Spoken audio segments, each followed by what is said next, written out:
So, magandang hapon ulit sa inyo mga kalapatids at welcome back po ulit dito sa aking channel, ang KR Vlog. So, ang content natin today is regarding dito sa may nagtanong kasi. Wait lang ha. Sasagutin natin yung comment nung isang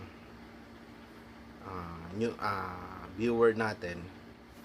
So, ito yung tanong nung isa nating nag-comment dun sa isang video natin. So, ang tanong niya, kalapatids, tanong ko lang, ano po ba ang pinaka-the best na bloodline para ka makapagpa-champion? Dami na kasing lumalabas na inbreed, crossbreed, etc. Para sa inyo, ano ang pinaka-the best? Para di masayang ang pag-aalaga ng kalapate. Salamat kalapatid, sabi niya. So, yun yung magiging topic natin today. Ano ba yung pinaka-the best na bloodline niya na pwede nyong gamitin o ilaro during race. So, sa ngayon kasi, sa panahon po natin ngayon is madami na ang mga bloodline na lumalabas. Then, sa mga online, ang madalas na nakikita natin, yung mga nagpo-post ng mga nagcha-champion, kadalasang bloodline ng mga ipinapanalo nila is yung Vandenbroek, Stichelbout, so yung mga Koopman, Biberman, yan, madaming mga bloodline. So, ano ba yung pinaka-the best doon? So, para sa akin kasi mga kalapatids, pag may ibon kayo, then alam nyo yung bloodline niya, babalik na naman tayo doon sa isang part doon sa sinasabi ko ang dapat, isubok nyo pa rin. Hindi naman kasi porket bumili ka ng isang champion na ibon, then ipinaris mo siya, maglalabas ng champion. Hindi ganun kadali.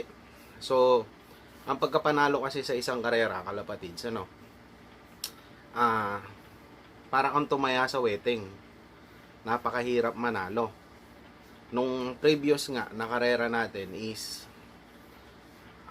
yung sa UFC, yung summer race na sinalihan natin, ang total entry birds, kung di ako nagkakamali, sa young bird category, nasa 1,900 sa UFC. Kasi ang UFC, kalapatid, sabi ko nga, hindi na maliit na club. Malaking club na to, maiyahalin tulad mo na sa mga club sa Manila, yung PHA, yung APR, yan. Malaking club na ang UFC na nilalaroan ko. So, yun nga, 1,900. Then out of 1,900 nga, meron tayong isang ibon na naisabit natin ng pang 20. Yung isang blue bar nga natin, pang 20 siya. So, ang pinaka the best talaga mga kalapatids, kailangan talaga yung subok. Hindi mawawala yon sa pagkakalapate. Bibili ka ng ibon, let's say champion na nga siya, binili mo yung ibon, binigyan ka ng certificate, nandun yung pagpapatunay na talagang nag-champion yung ibon, then may pedigree siya. Hindi naman porket nga ganon na nabili mo yon, maglalabas ng champion. Ang masasabi ko lang, lahat ng mga binibreed nyo na alam nyo yung bloodline na inilalaro nyo, lahat yan may potential. Malaki ang potential ng kalapate na manalo.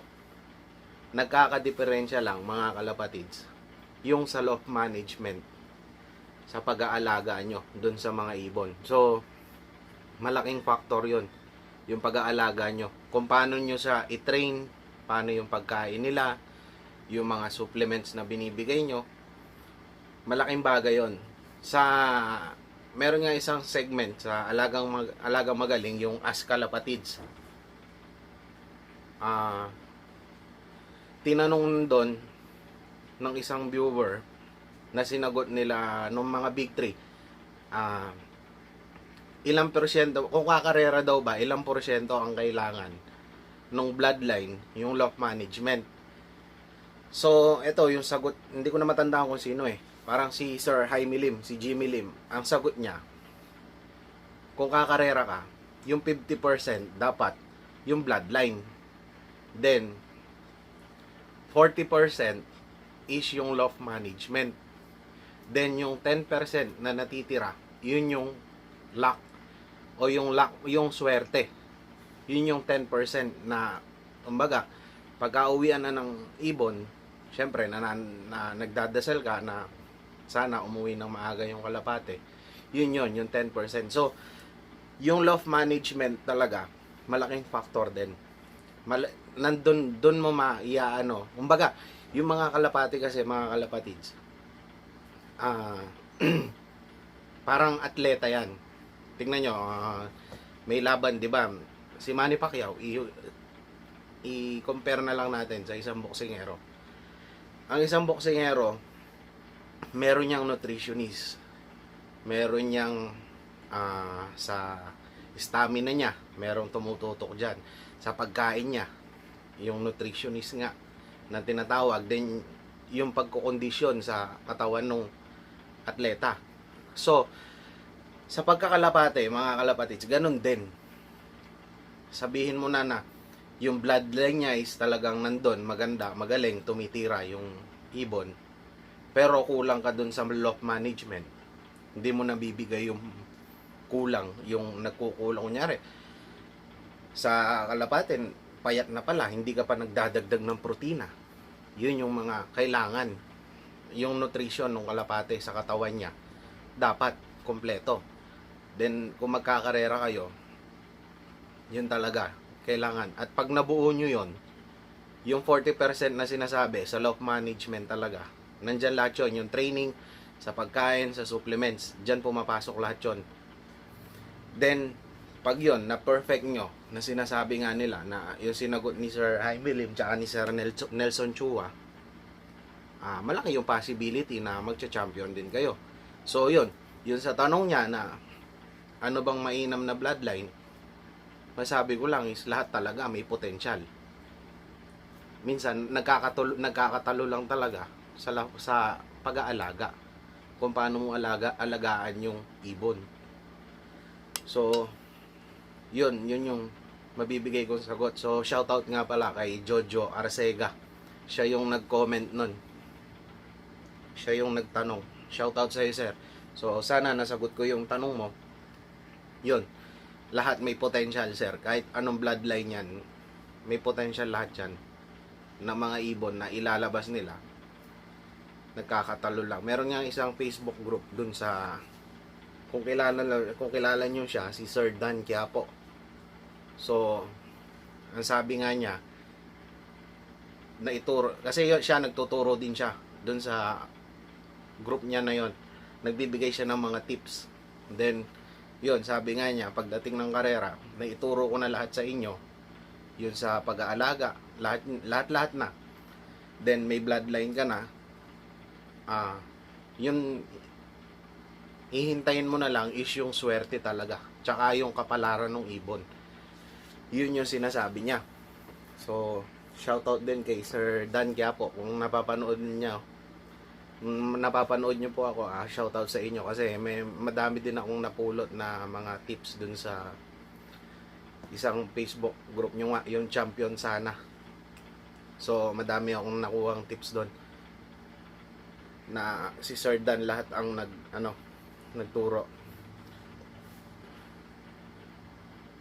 So, yun lang muna para sa araw na to, mga kalapatids. Then, shoutout lang muna tayo.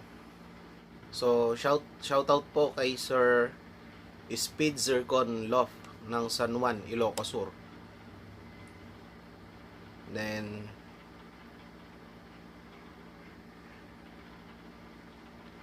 kay Rodel Loft po from Zambales. Tsaka po kay Vince Bernal from Lubao. Shoutout po siya. Shoutout sa kanya kasi nag-comment siya kanina. Sabi niya, ba't hindi ba daw ako naglalabas ng video?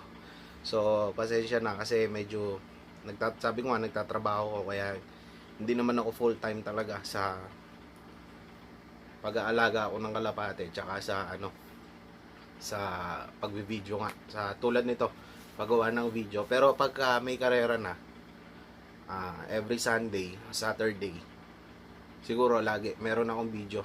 So, Medyo natagal lang kasi halos 1 week na akong di naglabas nga ng video. Kasi, yun, medyo busy. So, yun lang muna para sa araw na to mga kalapatids, and good luck sa atin lahat and happy flying.